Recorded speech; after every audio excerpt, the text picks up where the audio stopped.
Alhamdulillah, alhamdulillahilladzi anzala sakinata fi qulubil mu'minin liyazdadu imanan ma'a imanihim.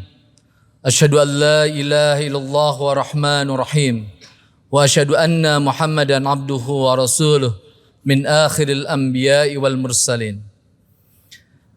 Ya ayyuhal hadirun ittaqullaha haqqa tuqatih wa la tamutunna illa wa antum muslimun. Hadirin sidang Jum'ah yang sama-sama mengharapkan ridha serta pertolongan Allah Subhanahu wa taala. Di kesempatan siang hari ini, marilah kita sama-sama memanjatkan puja-puji beserta syukur kehadirat Allah Subhanahu wa taala, Zat yang maha suci dan Zat yang maha tinggi, yang masih memberikan kesempatan kepada kita semua untuk berhimpun dan melaksanakan salah satu kewajiban yang telah Ia embankan untuk kita semua, yakni melaksanakan ibadah Jum'ah.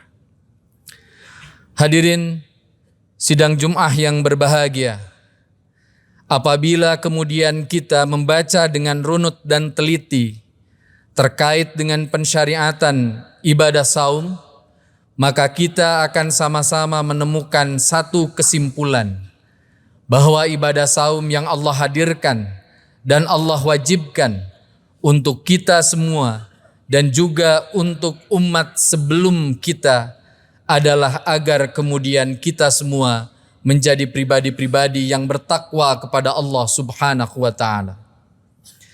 Di dalam ayat suci Al-Quran yang sudah diajarkan oleh orang tua kita, oleh guru-guru kita, oleh para asatidz, oleh para masyayikh kepada kita semua, Allah Subhanahu wa taala menyampaikan, ya ayyuhalladzina amanu kutiba alaikumussyam kama kutiba alal ladzina min qablikum la'allakum tattaqun. Allah tegaskan di ayat itu bahwa tujuan dari pensyariatan ibadah saum tiada lain dan tiada bukan adalah agar kemudian kita menjadi pribadi-pribadi yang bertakwa kepada Allah Subhanahu wa taala. Sepanjang hayat kita, entah berapa kali kita melaksanakan ibadah saum di bulan Ramadan. Di kesempatan siang hari ini, marilah kita bermuhasabah. Marilah kita mengevaluasi diri kita semua. Bertanya pada relung hati kita yang paling dalam, apakah kemudian ibadah-ibadah saum yang sudah kita laksanakan berkali-kali tersebut sudah mengantarkan kita kepada kepribadian bertakwa ataukah belum? Allah Subhanahu wa taala masih di dalam Al-Quran menjelaskan kepada kita terkait dengan tolok ukur atau standarisasi ketika seseorang hendak disebut sebagai pribadi yang bertakwa. Di dalam Al-Quran tolok ukur itu dirinci secara detil oleh Allah Subhanahu wa taala. Allah berfirman, orang-orang bertakwa itu memiliki ciri-ciri khusus. Di antaranya adalah alladzina yunfikuna fis sarai wadh-dhara wal kadhiminal ghaidha wal afina 'anil nas wallahu yuhibbul muhsinin. Yang pertama, apabila kemudian kita ingin dikategorikan sebagai orang-orang yang bertakwa, ingin dikelompokkan kepada mereka orang-orang yang sukses saumnya, maka pertanyaan pertama yang harus kita jawab adalah, apakah kemudian kita semua telah menjadi pribadi-pribadi yang dermawan di kala lapang maupun di kala sempit? Kepribadian dermawan adalah ciri khas dari orang-orang yang bertakwa kepada Allah Subhanahu wa taala. Dan kita bersyukur kepada Allah Subhanahu wa taala dalam sejumlah riset yang dilakukan di 5 tahun terakhir ini. Hasil riset itu menunjukkan bahwa kita masyarakat dan warga bangsa Indonesia menjadi warga bangsa dengan generosity index salah satu yang paling tinggi di dunia. Di balik persoalan-persoalan yang kita miliki dalam kehidupan keseharian, ternyata warga bangsa ini, wabil khusus umat Islamnya, sebagai warga negara mayoritas di Republik ini adalah pribadi-pribadi yang dermawan. Hal itu tergambar dari kedermawanan yang kita tampakkan tidak hanya pada saudara-saudara kita yang ada di negeri ini, tapi juga melintas batas benua sampai ke negeri Palestina dan negeri-negeri yang tengah diuji oleh begitu banyak bencana lainnya. Dulu kita masih ingat di Nepal terjadi gempa yang luar biasa dahsyat. Dan salah satu bendera kemanusiaan pertama yang sampai di Nepal adalah bendera merah putih, bendera Indonesia. Kita pun menyaksikan dengan mata kepala kita sekalian, tidak hanya di 6 bulan terakhir ini, dalam situasi yang menyulitkan bagi warga Palestina, tapi sejak belasan tahun bahkan puluhan tahun yang lalu, Indonesia senantiasa hand in hand membantu rakyat Palestina dengan apapun yang kita miliki untuk kemudian menghadirkan kebahagiaan bagi mereka semua. Ikhwatu iman yang sama-sama mengharapkan ridho serta pertolongan Allah Subhanahu wa taala. Dalam konteks kedermawanan ini, umat Islam diajarkan untuk melakukan ibadah-ibadah maliyah. Kita mengenal zakat, kita mengenal infak, kita mengenal sedekah, dan kita mengenal wakaf. Dari kekuatan-kekuatan ibadah maliyah itu, hari ini kita sama-sama menyaksikan bahwa Republik Indonesia tercatat sebagai negara dengan jumlah masjid paling banyak di dunia. Yang tercatat di Kementerian Agama Republik Indonesia saja, jumlah masjid kita sekitar 299.000 yang terbentang dari mulai Aceh sampai Papua.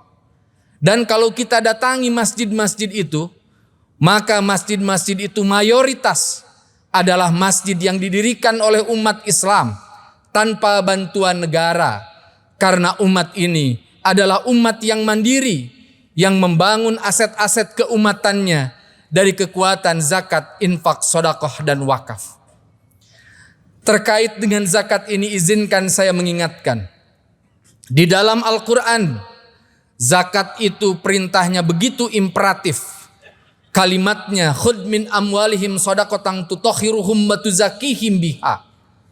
Allah berfirman, ambillah sebagian dari harta mereka untuk menyucikan harta mereka.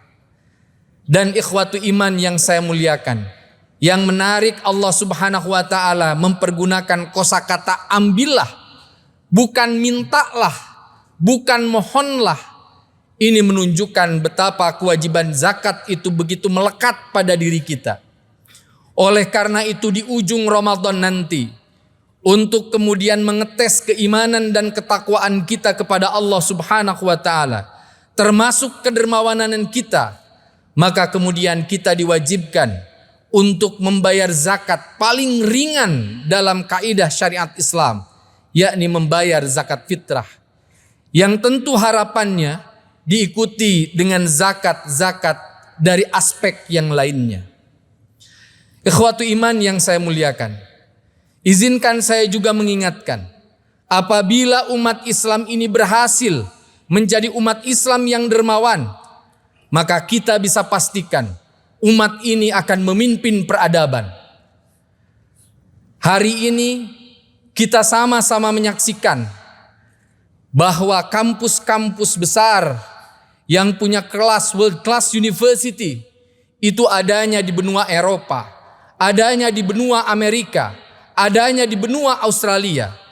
Padahal kalau kita membaca sejarah dengan teliti, sesungguhnya kampus pertama yang didirikan di dunia itu adanya justru tidak di benua Eropa, tidak di Amerika, tidak di Australia, bahkan tidak di Asia, tapi di benua Afrika.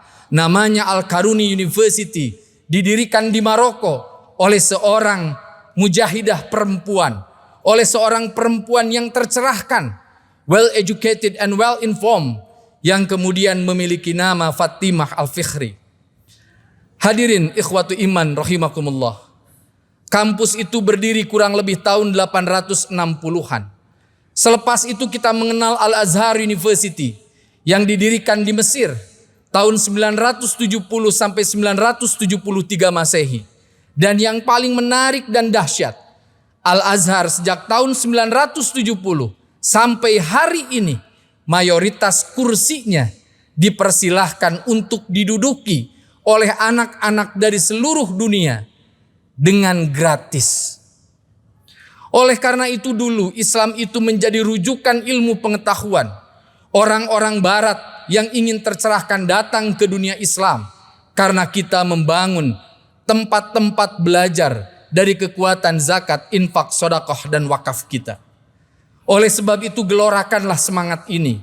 Apabila kemudian kita ingin mengulang kesuksesan yang sama, Islam memimpin peradaban dunia. Hadirin ikhwatu iman rahimakumullah. Yang kedua, orang bertakwa itu punya ciri khas wal qadhi minal ghaib.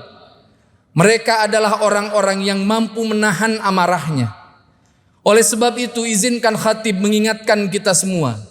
Umat Islam sebagai mayoritas penduduk di republik ini tidak boleh menjadi seperti ilalang di padang gersang, yang mudah dikipas-kipasi, yang mudah diprovokasi, yang mudah terbakar, yang mudah marah, yang mudah tersulut emosinya. Mari kita menjadi pribadi-pribadi yang ramah. Marilah kita menjadi umat Islam yang ramah, bukan sebaliknya menjadi umat Islam yang pemarah. Rasulullah Shallallahu Alaihi Wasallam berulang kali menyampaikan, la taghdab walakal jannah. Jangan jadi pemarah, niscaya jannah akan menjadi tempat berpulangmu kelak.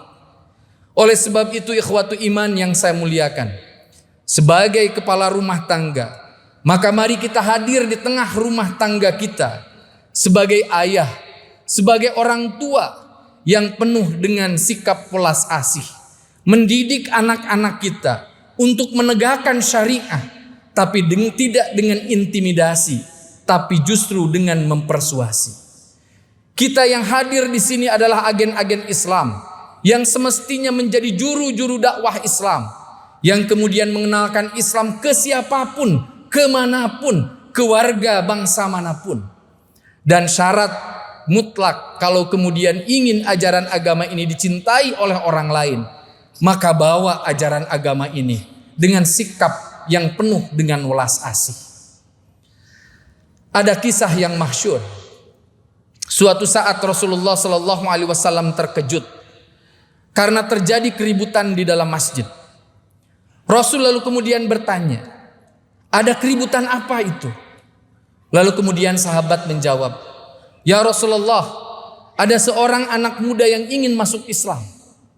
Rasul lalu kemudian bertanya, kalau kemudian dia pengen masuk Islam, kenapa tidak diizinkan untuk bertemu denganku? Lalu kemudian sahabat itu berkata kepada Nabi, orang ini kurang ajar wahai Rasul. Dia ini pendosa wahai Rasul. Dia pengen masuk Islam, tapi dengan satu catatan. Dia pengen tetap melakukan zina. Padahal bukankah zina itu adalah dosa besar? Rasul lalu kemudian menjawab, aku ini adalah manusia yang dimaksum, dihindarkan dari dosa-dosa. Tapi ketika aku dihindarkan oleh Allah dengan dosa-dosa, bukan berarti aku harus membentengi diriku ketika bertemu dengan para pendosa. Biarkan dia mendekat. Pemuda itu lalu kemudian datang ke hadapan Nabi. Nabi bertanya, apakah betul engkau ingin memeluk Islam? Anak muda itu menjawab, iya, tapi aku masih ingin melakukan zina. Apa yang dilakukan oleh Rasul? Apakah Rasul memarahi anak muda ini? Apakah Rasul lalu kemudian mengecam anak muda ini? Tidak. Rasul lalu kemudian mempersuasi anak muda ini dengan pertanyaan-pertanyaan. Pertanyaan pertama yang disampaikan oleh Rasul kepada anak muda ini adalah, kalau ibumu dizinahi oleh orang lain, apakah kamu ridho? Tidak ya Rasul. Kalau putrimu dizinahi oleh orang lain, apakah kamu ridho? Tidak ya Rasul. Apakah kalau nenekmu dizinahi oleh orang lain, apakah kamu ridho? Tidak ya Rasul. Lalu kemudian Rasul menyebutkan sejumlah orang yang dekat dengan dirinya dan dicintainya. Sampai satu titik tertentu anak muda ini mengatakan, demi Allah ya Rasul, sesungguhnya zina itu adalah perilaku buruk dan oleh sebab itu aku akan meninggalkannya. Inilah dakwah yang mempersuasi. Dakwah itu mengajak, bukan mengejek. Dakwah itu mempersuasi, bukan mengintimidasi. Memberikan nilai-nilai kebenaran, bukan menyalah-nyalahkan orang. Kalau kemudian kita punya semangat welas asih dalam berdakwah, kita nggak jadi orang-orang pemarah, maka insya Allah akan ada begitu banyak saudara-saudara kita yang kemudian mencintai Islam sebagaimana hari ini kita mencintai ajaran agama ini. Dan yang terakhir, ciri orang bertakwa itu adalah wal afina anin nas. Kalau kita saumnya pengen disebut sukses, kalau kemudian kita ingin disebut sebagai pribadi yang bertakwa di hadapan Allah Subhanahu wa taala, maka pertanyaannya adalah, sudahkah kita menjadi pemaaf? Sudahkah kita jadi pemaaf? Memaafkan siapa? Yang paling dekat adalah memaafkan pasangan kita, memaafkan anak-anak kita, memaafkan orang tua kita. Karena tanpa sadar ada sejumlah anak yang kemudian merasa tidak nyaman oleh orang tuanya, lalu kemudian tanpa sadar dia mengutuk orang tua. Dia berdoa yang buruk untuk kedua orang tua. Ada orang tua yang saking tidak sabar menghadapi perilaku anaknya, maka kemudian ia tidak memaafkan anaknya. Ia menutup ruang maaf bagi anaknya, sehingga kemudian anaknya menjadi pribadi yang sepanjang hayatnya tidak mendapatkan keridhaan dari orang tuanya. Jadilah pemaaf. Dan sikap pemaaf ini adalah sikap yang diambil oleh para nabi dan juga orang-orang soleh yang terlahir sebelum kita semua.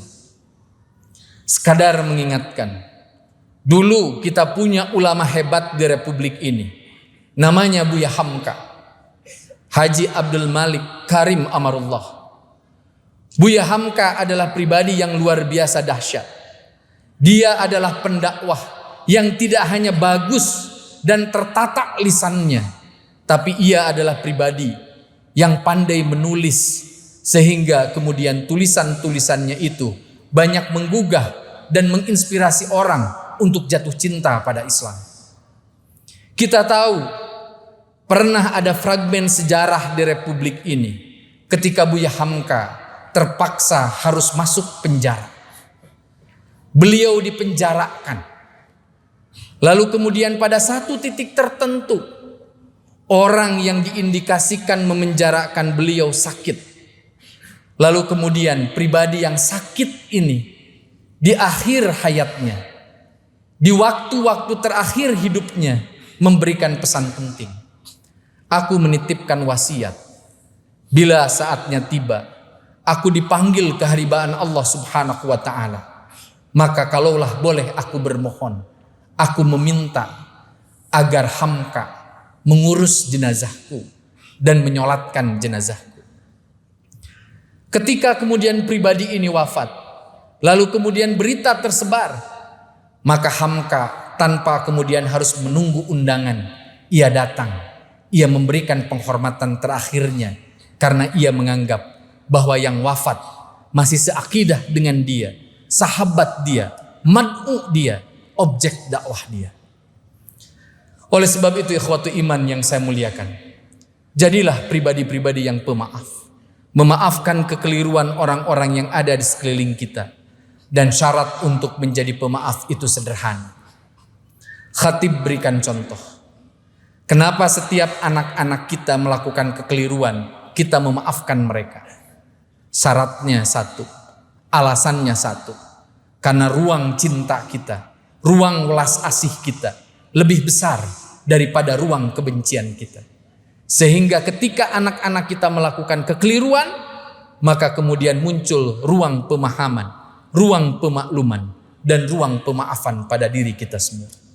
Kalau mau jadi pemaaf, maka jadilah pribadi-pribadi yang welas asih sesuai dengan sifat Allah Ar-Rahman Ar-Rahim. Barakallahu li wa lakum.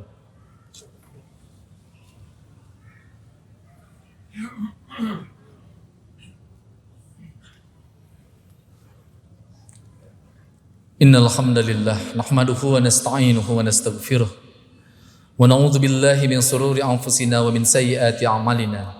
May yahdihillahu fahuwal muhtadi wa may yudlil falan tajid lahu waliya mursyida. Asyhadu an la ilaha illallah wahdahu la syarikalah wa asyhadu anna Muhammadan abduhu wa rasuluh alladzi la nabiyya ba'da amma ba'd. Ikhwatu iman sidang Jumat yang berbahagia. Sebagai pesan terakhir pada kesempatan khutbah Jumat kali ini, izinkan saya untuk mengingatkan kita semua.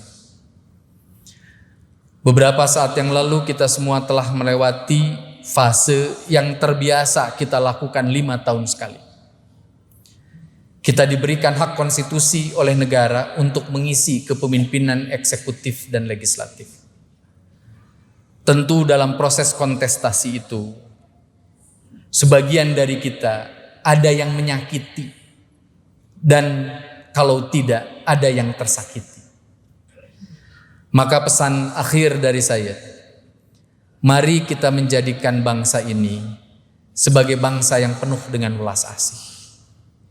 Jadilah pribadi-pribadi yang pemaaf, yang memberikan ruang pemakluman, pemahaman, dan pemaafan kepada saudara-saudara kita apabila beberapa saat yang lalu pernah menyakiti kita.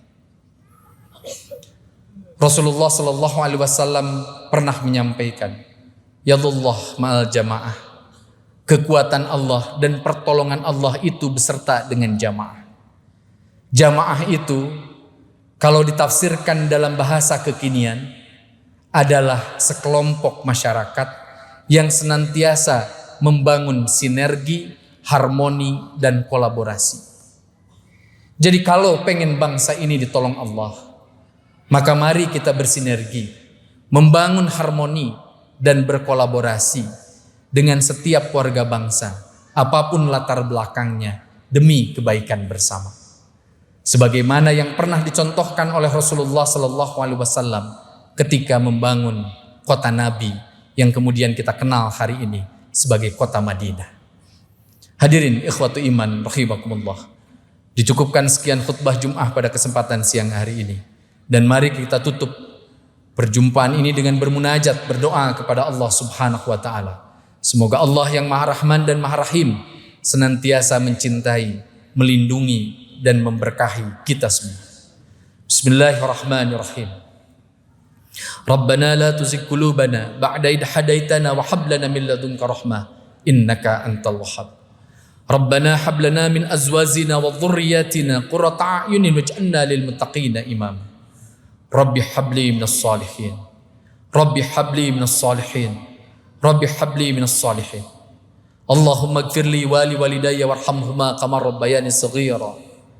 Rabbana atina fid dunya hasanah wa fil akhirati hasanah wa qina azabannar. Allahu yakhudhu bi aidina ila ma fihi khairun lil Islam wal muslimin wa may yadhakkaru illa ulul albab. Wassalamu alaikum warahmatullahi wabarakatuh.